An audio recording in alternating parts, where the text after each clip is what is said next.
ദുനിയാ ഇർതഹലത്, ഈ ദുനിയാവ് നമ്മിൽ നിന്ന് വിട പറഞ്ഞുകൊണ്ടിരിക്കുകയാണ്. ഓരോ ദിവസം കഴിയുന്തോറും, ഓരോ സമയം കഴിയുന്തോറും ആ സമയം നമുക്ക് മടങ്ങി വരുന്നതല്ല, അതെല്ലാം നമ്മിൽ നിന്ന് വിട പറഞ്ഞു പോകുമെങ്കിൽ ഇർതഹലത് ദുനിയാ മുഖ്ബില ഇർതഹലത്തിൽ ആഖിറത്ത് മുഖ്ബില, നമ്മൾ ആഖിറം കണ്ടുകൊണ്ടാണ്, പരലോകം കണ്ടുകൊണ്ടാണ് നമ്മൾ ജീവിക്കുന്നത്. അതുകൊണ്ട് അല്ലാഹുവിന്റെ റസൂലിന്റെ മുത്തായ വാക്കാണ്, ദുനിയാവിന്റെ മക്കളായി നിങ്ങൾ അതപ്പതിച്ചു പോകരുതേ. വലാ തകൂനൂ മിൻ അബ്നാഇ ദുനിയാ ഫകൂനൂ മിൻ അബ്നാഇൽ ആഖിറ, ആഖിറത്തിന്റെ മക്കളാകണേ, ദുനിയാവിന്റെ മക്കളാകരുതേ.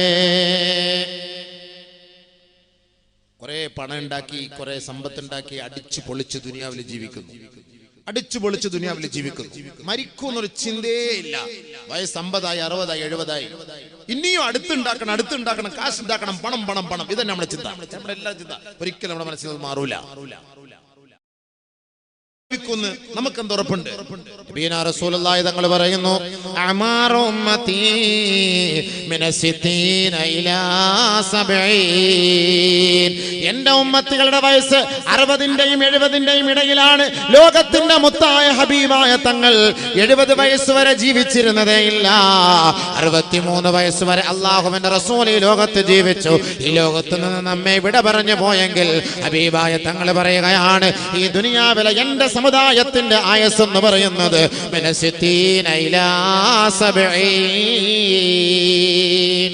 60-ന്റെയും 70-ന്റെയും ഇടയിലാണ്. 70 വയസ്സുള്ള മനുഷ്യന്മാർ പോലും അടുത്ത ദുനിയാവിന്റെ പിന്നാലോടാണ്. 70 വയസ്സായിട്ട് ദുനിയാവ്, ഇനി അടുത്ത ഷോപ്പിംഗ് കോംപ്ലക്സ്, അടുത്ത കമ്പനി, അടുത്ത പണം, അടുത്ത ഇടപാട്. മരിക്കുന്നൊരു ചിന്തയില്ല, മരിക്കുന്നൊരു ചിന്തയില്ല. ഒരിക്കൽ നബിയുനാ റസൂലുള്ളാഹി തങ്ങൾ അരികിലേക്ക് ജിബ്രീൽ അലൈഹിസ്സലാത്തു വസ്സലാം എന്ന് പറയുകയാണ്, യാ മുഹമ്മദു, ഏ മുഹമ്മദേ, ഇസ്മാ ശഅത ഫഇന്നക മയ്യിതുൻ.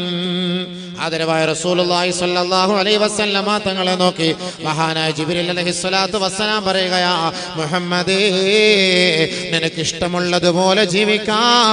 ഫഇന്നക മയ്യിതുൻ, നീ മരിക്കും മുഹമ്മദേ, ഈ ലോകത്ത് നിന്ന് വിട പറയും മുഹമ്മദേ. സല്ലല്ലാഹു അലാ മുഹമ്മദ് സല്ലല്ലാഹു അലൈഹി വസല്ലം. ഈ ലോകത്ത് നിന്ന് വിട പറയുന്നു.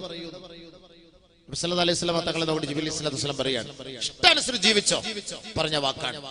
ആരെ നിർബന്ധിക്കുന്നില്ലല്ലോ, നബി തങ്ങളെ ഇഷ്ടാനുസരിച്ച് ജീവിച്ചോളാം. ഇത് നമ്മളോടുള്ള ഉപദേശമാണ്, നമ്മളോടുള്ള ഉപദേശ നിർദ്ദേശമാണ്. ജിബ്രീൽ അലൈഹിസ്സലാത്തു വസ്സലാമിനോട് ബഹുമാനപ്പെട്ട നബിയുനാ റസൂലുള്ളാഹി സ്വല്ലല്ലാഹു അലൈഹി വസല്ലമ തങ്ങൾ എത്രയോ സംഭാഷണങ്ങൾ നടത്താറുണ്ട്. ഭൗതികമായ ലോകത്തെക്കുറിച്ച്, ആഖിറത്തെക്കുറിച്ച്, സ്വർഗത്തെക്കുറിച്ച്, നരകത്തെക്കുറിച്ച് ചർച്ച ചെയ്യുമ്പോൾ ജിബ്രീൽ അലൈഹിസ്സലാത്തു വസ്സലാമാണ് ആദരവായ റസൂലുള്ളാഹി തങ്ങളോട് പറയുന്നത്, മുഹമ്മദേ, നിനക്ക് ഇഷ്ടമുള്ളതുപോലെ ജീവിക്കാം മുഹമ്മദേ, ഒരു ദിവസം നീ മരണപ്പെടും മുഹമ്മദേ. ആ വാക്ക് നമ്മളോടല്ലേ? ആ വാക്ക് നമ്മളോടല്ലേ? നിബിധങ്ങൾ പോയില്ലേ? നിബിധങ്ങൾ പോയില്ലേ? തീർച്ചയായിട്ടും നമ്മളോടല്ലേ? രണ്ടാമത് ബഹുമാനപ്പെട്ട ജിബ്രീൽ അലൈഹിസ്സലാത്തു വസ്സലാം പറയുകയാണ്, യാ മുഹമ്മദ്, മുഹമ്മദേ, അഹ്ബിബ മാ ശഅത ഫഇന്നക മുഫാരിഖുഹു. മുഹമ്മദേ, നിനക്ക് ഇഷ്ടമുള്ളവരെ സ്നേഹിക്കാം, ഇഷ്ടമുള്ളവരെ പിരിശം വയ്ക്കാം, ഇഷ്ടമുള്ളവരുമായി പ്രേമത്തിലാകാം, ഇഷ്ടമുള്ളവരെ പ്രണയിക്കാം, ഇഷ്ടമുള്ളവരുമായി സല്ലാപത്തിലാകാം. ഫഇന്നക മുഫാരിഖുഹു, ഒരു ദിവസം നീ ഇഷ്ടപ്പെട്ട നിന്റെ ഇഷ്ടഭാജനത്തെ ഉപേക്ഷിച്ചിട്ട് പോകേണ്ടി വരും മുഹമ്മദേ. നബിയുനാ റസൂലുള്ളാഹി സ്വല്ലല്ലാഹു അലൈഹി വസല്ലമ തങ്ങളോട് ജിബ്രീൽ അലൈഹിസ്സലാത്തു വസ്സലാം പറയുകയാണ്, എല്ലാരും വിട്ടുപിരിഞ്ഞു പോകൂലേ? നമ്മൾ എത്ര സ്നേഹിച്ച വാപ്പാകട്ടെ, ഉമ്മാകട്ടെ, ഭാര്യയാകട്ടെ, ഭർത്താവാകട്ടെ, മക്കളാകട്ടെ, നമ്മൾ നിലവിളിച്ചത് കൊണ്ട് അല്ലാഹു സുബ്ഹാനഹു വ തആല വീണ്ടും ആ റൂഹ് തിരിച്ചെടുക്കുകയോ? ഇല്ല, തീർച്ചയായിട്ടും ഇല്ല. പോവുക തന്നെ ചെയ്യും, മരണപ്പെടുക തന്നെ ചെയ്യും, ഈ ലോകത്ത് നിന്ന് വിട പറയുക തന്നെ ചെയ്യും. പറഞ്ഞിട്ട് കാര്യമില്ല. നമ്മുടെ നാട്ടിലല്ലേ ബഹുമാനപ്പെട്ട റിയാസ് മൗലവി നവറല്ലാഹു മർഖദഹു ഷഹീദ് ഈ ലോകത്ത് നിന്ന് വിട പറഞ്ഞു പോയത്? അന്ന് രാത്രി തന്റെ ഭാര്യയെ വിളിച്ചിട്ടായിരിക്കാം കിടന്നുറങ്ങിയത്. അന്ന് രാത്രി തന്റെ പൊന്നുമോള്, 2 വയസ്സുള്ള പൊന്നുമോള് ഷബീബ, ഫാത്തിമ ഷബീബ എന്ന പൊന്നുമോളെ കുറിച്ച് ഫോണിലൂടെ ചർച്ച ചെയ്യുകയും ആ ഫോണിലൂടെ ഒരു ചുടുചുംബനം നൽകുകയും ചെയ്തിട്ടായിരിക്കാം നമ്മുടെ സഹോദരനായ റിയാസ് മൗലവി ഉറങ്ങുന്നത്. അല്ലാഹുവേ, നിന്നെ കുറിച്ച് സ്മരിച്ചുകൊണ്ടാണ് കിടന്നത്. നാളെ നേരം വെളുക്കുമ്പോൾ തഹജ്ജുദിന് എഴുന്നേൽക്കണമെന്നുള്ള നീയത്തോടെ, സുബഹിക്ക് ബാങ്ക് വിളിക്കണമെന്നുള്ള നീയത്തോടെ അലാറവും വെച്ച് ദിക്ർ ചൊല്ലിക്കൊണ്ട് ഉറങ്ങുന്ന മനുഷ്യ, അവന്റെ ഉറക്കം എന്നേക്കുമായുള്ള സ്വർഗലോകത്തിന്റെ ഉറക്കമാണെന്ന് ആ റിയാസ് സാഹിബ് ആഗ്രഹിച്ചുകൊണ്ടാണോ കിടന്നുറങ്ങിയത്? അതല്ലെങ്കിൽ നമ്മൾ ആരെങ്കിലും അങ്ങനെ കരുതിയിരുന്നോ സഹോദരാ? ചിന്തിക്കണേ, മനസ്സിലാക്കണേ സഹോദര. ആരാണ് ധരിച്ചു പോയത്? ആരെങ്കിലും കരുതിയിട്ടുണ്ടോ ഈ പാവപ്പെട്ട ചെറുപ്പക്കാരൻ വളരെ വേഗത്തിൽ തന്നെ അള്ളാഹുവിന്റെ ദർബാറിലേക്ക് മടങ്ങുമെന്ന് ആരെങ്കിലും ധരിച്ചിരുന്നോ? ഇല്ല, ഇല്ല. അള്ളാഹുവിന്റെ തീരുമാനം എത്തിയിരിക്കുകയാണ്. അതാരാകട്ടെ, എത്ര കുഞ്ഞുങ്ങൾ ഉണ്ടാകട്ടെ, കുഞ്ഞുമക്കൾ ഉണ്ടാകട്ടെ, എത്ര ഭാര്യ ഉണ്ടാകട്ടെ, സഹോദരങ്ങൾ ഉണ്ടാകട്ടെ, മാതാപിതാക്കൾ ഉണ്ടാകട്ടെ, അള്ളാഹുവിന്റെ വിധി വന്നു കഴിഞ്ഞാൽ അതിനെ തടഞ്ഞു നിർത്താൻ ഒരാൾക്കും സാധ്യമല്ല. പക്ഷേ റിയാസ് പോയത് സ്വർഗത്തിലല്ലയോ? എന്തിനു ഭയപ്പെടണം എന്റെ പൊന്നു പെങ്ങളെ, ദുഃഖിക്കണോ? ഈ പാവപ്പെട്ട വിനീതൻ ആ സഹോദരന്റെ വീട് സന്ദർശിക്കുകയുണ്ടായി. കഴിഞ്ഞ ആഴ്ചയിൽ ഈ നാട്ടിലെ പ്രഭാഷണത്തിന് വന്നപ്പോ ആ വീട്ടിലേക്ക് പോവുകയുണ്ടായി. എത്രയോ കുപ്രചാരങ്ങളായിരുന്നു ആ മനുഷ്യനെ കുറിച്ച് പറഞ്ഞിരുന്നത്. ആ മനുഷ്യൻ ആ സഹോദരിയുടെ മുപ്പയെ പോയി കാണുകയും ആ സഹോദരിയെ കുറിച്ച് അറിയുകയും അവിടെ ഒരു ചെറിയ നസീഹത്ത് നടത്തി ആ സഹോദരിക്ക് ഒരു സമാധാനം കൊടുക്കുകയും ഈ വിനീതനെ കൊണ്ട് കഴിയുകയുണ്ടായി. അൽഹംദുലില്ലാഹ്. ഈ വിനീതൻ ആ സഹോദരനോട്, ആ പിതാവിനോട് ചോദിച്ചു, നിങ്ങളുടെ മകളുടെ പേരെന്ത്? സഈദ. ഫേസ്ബുക്കിലൊക്കെ ആവശ്യമില്ലാത്ത ഫേസ്ബുക്കിൽ വാട്സപ്പിലൊക്കെ ഒരു മനുഷ്യൻ മരിച്ചു കഴിഞ്ഞാൽ ഇതിന്റെ ഹക്കും ബാത്തിലും ഒന്നും അറിയാതെ അങ്ങോട്ട് പരസ്യപ്പെടുത്തൽ തന്നെ. ഒരു 2 കുഞ്ഞുങ്ങൾ എടുത്തു വെച്ചിട്ട് 2 കുട്ടികളുണ്ട്, 3ാമത് ഗർഭിണിയാണ്, പേര് ഷഹീദ, അവൾ തന്നെ ഷഹീദാവാൻ നിയത്ത് ചെയ്തിരിക്കുകയാണ്, അതുകൊണ്ട് അദ്ദേഹം ഷഹീദ. എന്താ? ഞാൻ ചോദിച്ചു, നിങ്ങളുടെ മകളുടെ പേരെന്ത്? സഈദ. ഷഹീദ അല്ല. ഭാഗ്യമുള്ളവള് തന്നെ സഈദ. എത്ര വലിയ ഭാഗ്യമുള്ള ഷഹീദ എന്ന് പറയും. എത്ര മക്കളുണ്ട്? ഒരു കുട്ടിയുള്ളൂ, 2 വയസ്സായ കുഞ്ഞ്. 2 വയസ്സായ കുഞ്ഞ് ഷബീബ, ഫാത്തിമ ഷബീബ.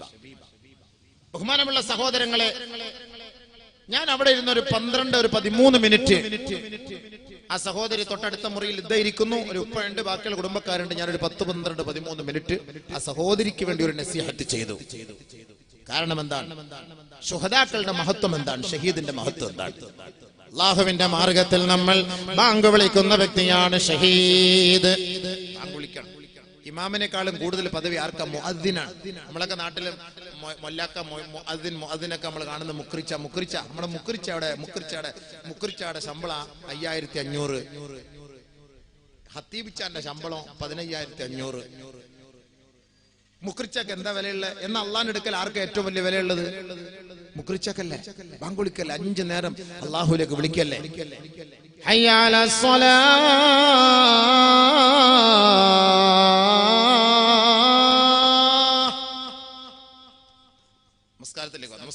നമസ്കാരത്തിലേക്ക്. അപ്പൊ ഹത്തീബ് അടക്കം നമ്മളുടെ നല്ല ഉറക്കത്തിലായിരിക്കും. ഹയ്യ അലൽ ഫലാഹ്.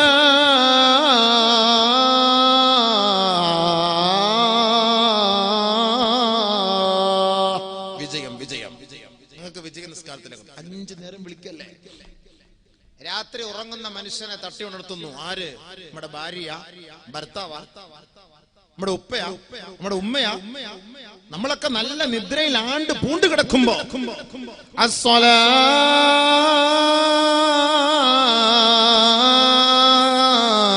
ഖൈറും മിനൻ നൗം.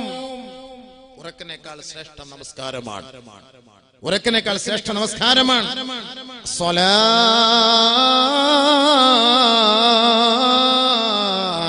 ഖൈറും മിനൻ നൗം. നമസ്കാരത്തിലേക്ക് അല്ലാഹുവിന്റെ മാർഗത്തിൽ വിളിക്കുന്ന ഒരു മനുഷ്യൻ നാളെ അവരുടെ കഴുത്ത് ഉയർന്നു നിൽക്കുമെന്ന് നബിയുനാ ഹബീബുനാ റസൂലുള്ളാഹി സ്വല്ലല്ലാഹു അലൈഹി വസല്ലം. ഷഹീദ് റിയാസിന്റെ തലനാളെ ഉയർന്നു നിൽക്കും, മഹ്ശറ വൻസഭയിൽ ഉയർന്നു നിൽക്കുമത്രേ. ഈ പള്ളികൾ മുഴുവനും ആരാണോ ബാങ്ക് കൊടുക്കുന്നത്, മുഅദ്ദിൻമാരേ, നിങ്ങൾക്ക് സന്തോഷ വർത്തമാനമാണ്, സന്തോഷ വർത്തമാനമാണ്. നാളെ മഹ്ശറ വൻസഭയിൽ ജനങ്ങൾ വിയർപ്പിൽ മുങ്ങി കുളിച്ചുകൊണ്ട് നിൽക്കുമ്പോ നിങ്ങളുടെ തലയാണ് ഉയർന്നു നിൽക്കുക. കാരണം ദിനംതോറും 5 പ്രാവശ്യം അല്ലാഹുവിന്റെ ദർബാറിലേക്ക് ജനങ്ങളെ നമസ്കാരത്തിന് വേണ്ടി ക്ഷണിക്കുന്ന ദാഇകളാണ് നിങ്ങൾ. അല്ലാഹുവിലേക്ക് വിളിക്കുന്ന ദാഇകളല്ലേ? പള്ളിയിൽ കിടന്ന് മരിക്കുന്നു, ഇശാ നമസ്കാരം പൂർത്തിയാക്കി, അന്നത്തെ അല്ലാഹുവിനോടുള്ള ഹഖ് പൂർത്തിയാക്കി, ഒരു ഖളായുമില്ല, മരിക്കുന്നു. സുബ്ഹി നമ്മുടെ മേൽ നിർബന്ധമില്ല, നാളെ ജീവിച്ചിരിക്കുന്നെങ്കിൽ മാത്രമേ നിർബന്ധമുള്ളൂ. ഇശാ നമസ്കാരം കഴിഞ്ഞു, അല്ലാഹുവിന്റെ ഉത്തരവാദിത്തം നിറവേറ്റി പൂർത്തിയാക്കി ഉറങ്ങി.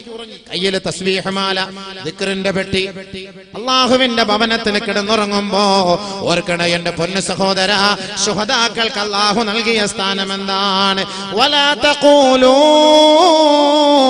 ലിമൻ യുഖ്തലു ഫീ സബീലില്ലാഹി അംവാത് ബൽ അഹ്യാഉൻ വലാകിൻ ലാ തശ്ഉറൂൻ. പരിശുദ്ധ ഖുർആൻ നമുക്ക് പഠിപ്പിച്ചു തരുന്നു. ബഹുമാനപ്പെട്ട റിയാസിന്റെ വിധവയായ സഈദ എന്ന് പറയുന്ന പൊന്നു സഹോദരി, എന്റെ പൊന്നു പെങ്ങളെ, അതേപോലെ ഷഹീദ് ഫൈസലിന്റെ വിധവയായ പൊന്നു സഹോദരിയെ, ആയിരക്കണക്കായ നൂറുകണക്കായ മക്കൾ നമ്മുടെ നാട്ടിൽ നിന്ന് ഷഹീദാക്കപ്പെട്ടിട്ടുണ്ടെങ്കിൽ ആ ഷഹീദാക്കപ്പെട്ടവരുടെ മാതാക്കളും പിതാക്കളും പെങ്ങന്മാരും മനസ്സിലാക്കട്ടെ, അവരെ കുറിച്ച് നിങ്ങൾ മരിച്ചുപോയെന്ന് നിങ്ങൾ ധരിക്കരുതേ. ഇല്ല ഇല്ല, അവർ മരണപ്പെട്ടിട്ടേ ഇല്ല.